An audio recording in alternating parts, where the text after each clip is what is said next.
ناظرین کرام، فلمی ایکٹر کے سوسائڈ کرنے کی وجہ جو کوئی بھی ہو، کچھ بھی ہو، اس کے اندر میں ان لوگوں کے لیے پیغام دینا چاہتا ہوں، خاص کر کے مسلم نوجوانوں کے لیے جو لوگ ان کی زندگی کو اپنا آئیڈیل بناتے ہیں، جو لوگ انہیں اپنا آئیڈیل سمجھتے ہیں، ان کے فلمی زندگی کے حالات کو اپنی زندگی میں اتارنے کی کوشش کرتے ہیں، ان کے رہن سہن کو اپنانے کی کوشش کرتے ہیں، ان کے ہیئر اسٹائل کو اپنانے کی کوشش کرتے ہیں، ان کے لباس کو پہننے کی کوشش کرتے ہیں، ایسے لوگوں کے لیے میں یہ پیغام دینا چاہتا ہوں کہ اگر ان کی زندگی میں وہ کچھ ہوتا جو فلموں کے اندر دکھلایا جاتا ہے، جو سیریلوں کے اندر دکھلایا جاتا ہے، تو آج وہ لوگ خودکشی نہیں کرتے۔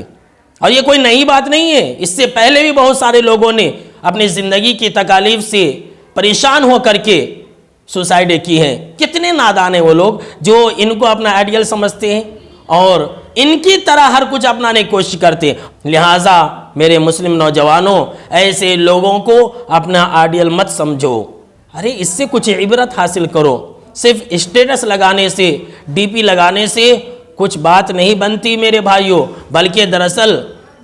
فائدہ تو تب ہے کہ ہم اور آپ ایسے لوگوں کی زندگیوں کے واقعات سے عبرت حاصل کریں۔ فَاعْتَبِرُوا يَا أُولِي الْأَبْصَارِ، اے عقل مندو، اس طرح کے لوگوں کے جو حادثات ہوتے ہیں اس سے عبرت حاصل کرو۔ آئیے اسلام کی طرف، آئیے قرآن کی طرف، آئیے رب کے دین کی طرف۔ ساری مشکلات اور پریشانیوں کا حل دین اسلام کے اندر موجود ہے، آپ صلی اللہ علیہ وسلم کے طریقوں کے اندر موجود ہے۔